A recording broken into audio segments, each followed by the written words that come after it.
Olá, tudo bem? Eu sou o professor Palma e nesse videozinho aqui eu vou falar sobre direito constitucional. Eu quero falar sobre o poder constituinte derivado reformador, sobre o processo legislativo destinado à criação das emendas constitucionais. Tudo bem? Vamos lá? Veja bem, a Constituição é o nosso texto normativo mais importante. Ela está no ápice, no topo, na cumeada de toda a estrutura normativa brasileira. A Constituição é o nosso texto mais importante e todas as outras normas que nós chamamos de normas infraconstitucional buscam na Constituição seu fundamento de validade, o que significa dizer que as outras espécies normativas só existem e possuem força vinculante porque a Constituição assim o determina. A Constituição é um documento muito importante, mas observe o seguinte: criada pelo exercício do poder constituinte originário, a Constituição é estabelecida em um determinado ponto no tempo, né?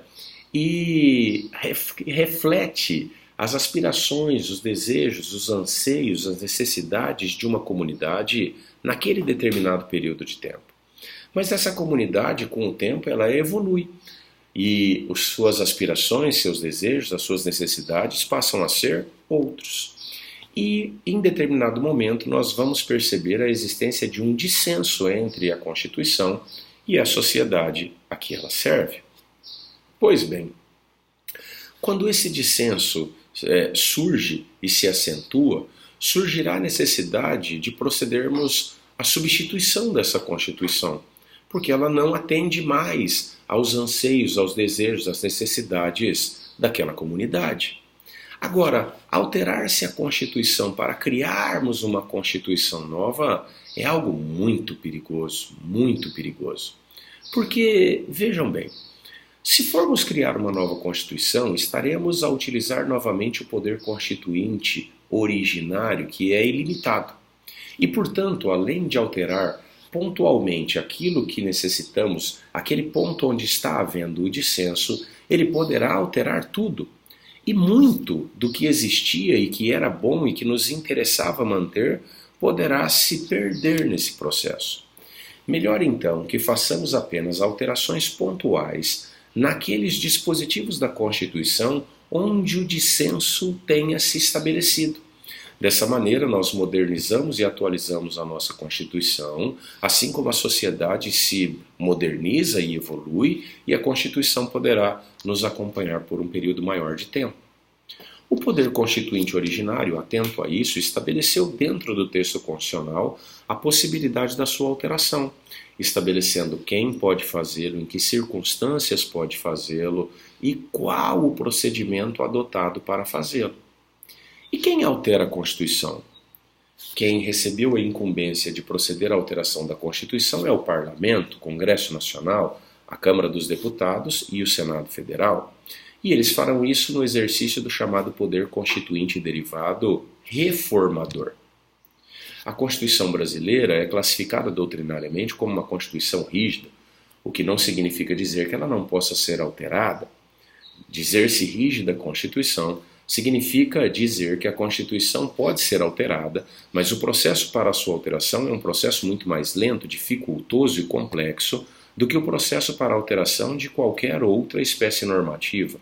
É mais difícil, então, alterar a Constituição do que criar-se uma lei complementar ou uma lei ordinária, mas é perfeitamente possível alterá-la. E quem altera a Constituição é o Parlamento. Mas veja, o Parlamento, no exercício do poder constituinte derivado reformador, pode alterar a Constituição do jeito que quer, a hora que quer, onde ele quiser? Não, não é bem assim. Existem limites. E, tradicionalmente, 4 diferentes ordens de limites são impostos ao exercício do poder constituinte derivado reformador. São as limitações temporais, circunstanciais, materiais e procedimentais. Destas 4 ordens de limitação, a limitação temporal é a que estabelece que durante determinado período de tempo é proibido alterar a Constituição. Nós, na história das constituições brasileiras, só tivemos limitação temporal na Constituição Imperial de 1824. A Constituição Imperial de 1824 estabelecia no seu artigo 174 que nos primeiros 4 anos de vigência da Constituição era impossível, era proibido alterá-la. Nenhuma das demais constituições brasileiras, a de 1891, 1934, 1937, 1946, 1967 e a de 1988, trouxeram a limitação temporal. A Constituição de 1988 traz a limitação circunstancial. Limitação circunstancial é aquela que determina que, durante certas circunstâncias, é proibido alterar a Constituição. Por quê? Porque são circunstâncias que retiram da comunidade, do parlamento, da sociedade, a tranquilidade e o equilíbrio necessários para refletir sobre a grandiosidade do gesto de alterar a Constituição. É preciso refletir com muita calma e atenção sobre o que se vai fazer, porque algumas alterações, depois de realizadas, jamais poderão ser revertidas. Então, diz a Constituição, no artigo 60, parágrafo 1º, que é proibido alterar a Constituição durante a intervenção federal, o estado de defesa e o estado de sítio. São estados de anormalidade constitucional que retiram da comunidade, do parlamento, da sociedade, a tranquilidade necessária para refletir sobre a grandiosidade da alteração da Constituição, sobre essa imensa responsabilidade.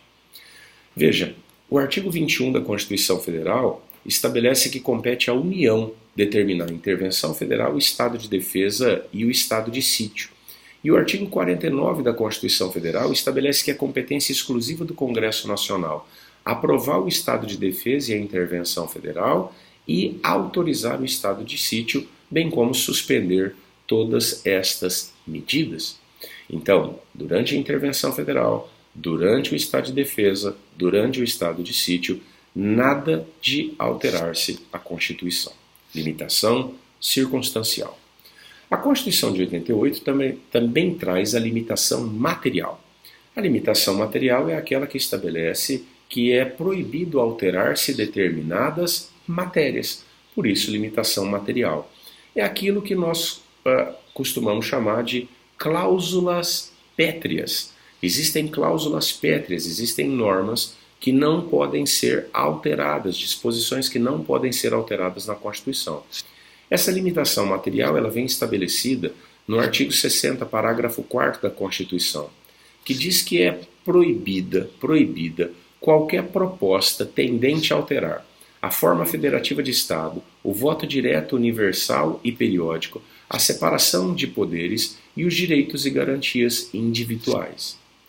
Elas constituem aquilo que nós chamamos de limitação explícita. Está explicitado, não é possível alterar-se. É consenso na doutrina e na jurisprudência que, além dessa limitação explícita que está na Constituição, existe também aquilo que se chama de limitação implícita. A Constituição não está expressamente dizendo no seu texto, mas é do sistema perceber que também não pode ser alterado. Então, diz a doutrina e a jurisprudência, é proibida qualquer espécie de alteração da Constituição ou do sentido da Constituição no que diz respeito ao titular do poder constituinte originário.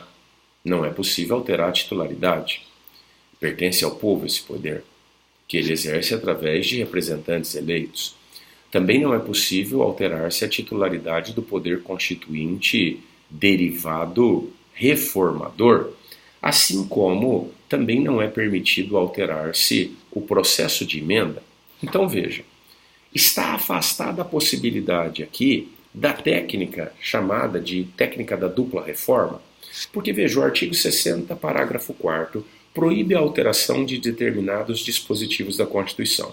Suponha-se que o legislador queira alterar aquele dispositivo. Ele poderia pensar em alterar a redação do artigo 60 para retirar a vedação material e depois alterar-se aquilo que ele pretendia, sistema de dupla reforma. Eu reformo o artigo 60 que está me proibindo de mexer numa determinada matéria para retirar essa vedação e depois eu vou lá e altero essa matéria. Isso é absolutamente absurdo, né? Isso fere a dignidade da Constituição, é uma estratégia sórdida e absurda que evidentemente não é admitida. Então vejam, falamos de limitação circunstancial na Constituição de 88 e falamos de limitação material. Restou agora a limitação procedimental. A limitação procedimental está relacionada com o estabelecimento de um processo, de um procedimento legislativo que deve ser observado pelo Parlamento para a alteração da Constituição. Então o Parlamento não pode alterar a Constituição do jeito que ele quer, mas somente seguindo o processo legislativo que está estabelecido na Constituição. E ele vem estabelecido no artigo 60, nos incisos 1, 2 e 3 da Constituição, né? E nos parágrafos que se seguem. Então, veja, o artigo 60, incisos 1, 2 e 3, estabelece quem é que possui legitimidade para a iniciativa da emenda à Constituição. Ou seja, quem possui legitimidade para apresentar uma proposta de emenda constitucional. E diz lá então o artigo 60, inciso 1, que a proposta de emenda constitucional pode ser apresentada por 1/3, no mínimo, dos membros da Câmara dos Deputados ou 1/3, no mínimo, dos membros do Senado Federal. Perceba, um deputado sozinho, um senador sozinho, não pode apresentar a proposta de emenda constitucional. 1/3 no mínimo da Câmara dos Deputados ou 1/3 no mínimo do Senado Federal. No inciso 2 do artigo 60 está a autorização para o presidente da República apresentar a proposta de emenda constitucional. E no inciso 3, a previsão de mais de metade das assembleias legislativas das unidades da federação manifestando-se cada uma delas por maioria relativa ou maioria simples dos seus membros. Só estes 3 legitimados podem apresentar proposta de emenda constitucional e mais ninguém. A nossa Constituição Federal não prevê a possibilidade de iniciativa popular para apresentação de proposta de emenda constitucional. É necessário, contudo, perceber que diversas constituições estaduais e também a lei que rege o Distrito Federal, a lei orgânica do Distrito Federal, que tem dignidade de Constituição, prevêem a possibilidade de iniciativa popular para apresentação de proposta de emenda constitucional estadual ou da lei orgânica do Distrito Federal. Mas a Constituição Federal não previu essa possibilidade. Então não existe iniciativa popular para apresentação de proposta de emenda constitucional. Mas veja, haveria possibilidade de emenda parlamentar em proposta de emenda constitucional? Então foi apresentada uma proposta de emenda constitucional, está lá tramitando. Poderia um parlamentar, por exemplo, apresentar uma proposta de emenda nessa proposta de emenda à Constituição? Ele quer alterar a proposta de emenda à Constituição? Poderia essa proposta de emenda parlamentar? Veja, a doutrina e a jurisprudência apontam que sim, contudo, a proposta de emenda parlamentar ao texto da proposta de emenda constitucional deve ser apresentada por no mínimo 1/3 dos deputados ou no mínimo 1/3 dos senadores, porque senão nós estaríamos violando aquela legitimidade da apresentação da proposta. Porque pensa bem, se para apresentar a proposta de emenda constitucional não pode um deputado sozinho, não pode um senador sozinho, tem que ser apresentada por pelo menos 1/3 dos deputados ou dos senadores. Depois que essa proposta está rolando, está tramitando, vem lá um deputado sozinho ou um senador sozinho e vai querer alterar o texto? Vai apresentar um projeto lá de uma emenda parlamentar para alterar o texto? Negativo. As emendas parlamentares são admitidas, mas têm que ser apresentadas também por essa quantidade mínima de parlamentares de 1/3 dos deputados ou 1/3 dos senadores. Tudo bem? Outra coisa, como se dá a deliberação e a aprovação? Segundo determina o artigo 60, parágrafo 2º da Constituição Federal, a proposta de emenda constitucional ela é discutida e votada em cada casa do Congresso Nacional separadamente, em 2 turnos, e em cada um desses turnos ela tem que ser aprovada por 3/5 dos membros de cada uma dessas casas. É o que nós chamamos de quórum qualificado. Então, tem que ser discutido 2 vezes em cada casa, não pode ser no mesmo dia, 2 vezes em cada casa, e em cada votação tem que obter quórum de 3/5. E se não obtiver esse quórum, está automaticamente arquivada e não pode ser objeto, aquele assunto não pode ser objeto de outra proposta de emenda constitucional no mesmo ano. Somente no próximo ano, no mesmo ano, não pode. Onde começa a tramitação? Qual é a casa iniciadora? Qual é a casa revisora? Se quem está apresentando a proposta de emenda constitucional for o Senado, 1/3 no mínimo dos senadores, a casa iniciadora é o Senado, a casa revisora é a Câmara dos Deputados. Se quem estiver apresentando, a proposta de emenda constitucional for 1/3 no mínimo, dos deputados, o presidente da República, ou mais da metade das assembleias legislativas das unidades da federação, manifestando-se cada uma delas pela maioria simples ou relativa dos seus membros, a casa iniciadora será a Câmara dos Deputados e o Senado funcionará como casa revisora. Perfeito? Então, começa na casa iniciadora, discute-se e vota-se uma primeira vez. Obteve 3/5 dos votos, em outra oportunidade discute-se e vota-se de novo. Teve 3/5, vai para a casa revisora e lá repete-se esse processo. Se em uma dessas votações não tiver 3/5 arquivada, esse ano não volta mais. Mas e se na casa revisora forem feitas emendas? A casa iniciadora aprovou nas duas votações, 3/5 foi para a casa revisora, lá foram feitas emendas. O que acontece? A proposta de emenda constitucional tem que voltar para a casa iniciadora para que sejam analisadas as emendas. Só depois é que ela vai poder ser promulgada. Bom, criou-se então no parlamento uma técnica que é a chamada da PEC paralela. A chamada PEC paralela. Como funciona? Imagine que uma proposta de emenda constitucional foi aprovada na casa iniciadora e aí seguiu-se para a casa revisora. A casa revisora alterou a proposta de aprovou a proposta de emenda constitucional, mas com alterações.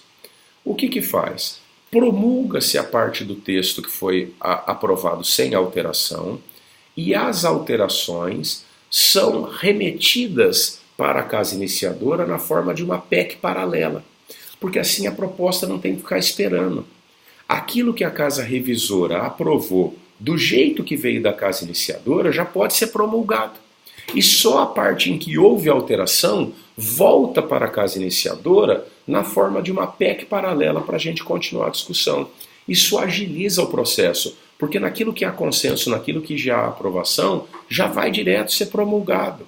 E só fica para discutir aqueles pontos onde houveram alteração. Essa é a técnica da PEC paralela que é consagrada na doutrina e na jurisprudência. Pois bem, aprovada em 2 turnos em cada casa, por quórum qualificado de 3/5, a proposta de emenda constitucional, ela vai para o presidente para sanção ou veto? Não. Ela é promulgada diretamente pelas mesas da Câmara dos Deputados e do Senado, com um respectivo número de ordem. Emenda constitucional número tal. Perfeito? Não vai para o presidente, não passa pelo presidente, porque se trata do exercício do poder constituinte que está acima do presidente. Por isso não cabe ao presidente sancionar ou vetar emenda constitucional. Outra coisa importante de observarmos.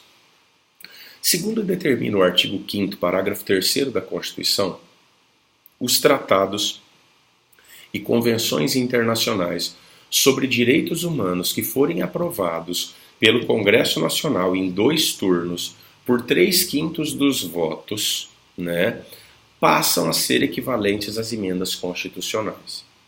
Então, tratados e convenções de direito internacional sobre direitos humanos aprovados no parlamento em cada casa em 2 turnos de votação, com 3/5 dos votos, que é o quórum qualificado, passam a ter dignidade de emenda constitucional.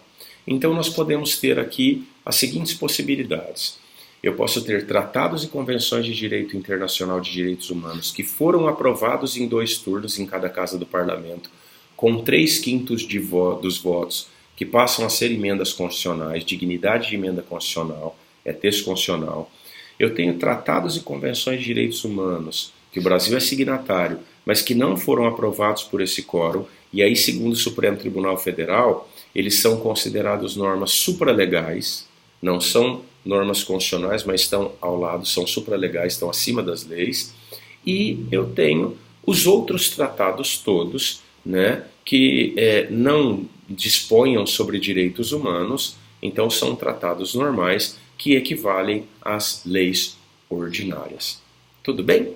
Era isso. Espero que tenha sido útil, espero que você tenha entendido, que você tenha gostado. Se você está gostando, segue aqui o canal, me diz o que você está achando, tá bom? Eu quero poder te ajudar a se apaixonar pelo direito, a entender o direito, tá bom? Então, muito obrigado, até a próxima, beijo no coração.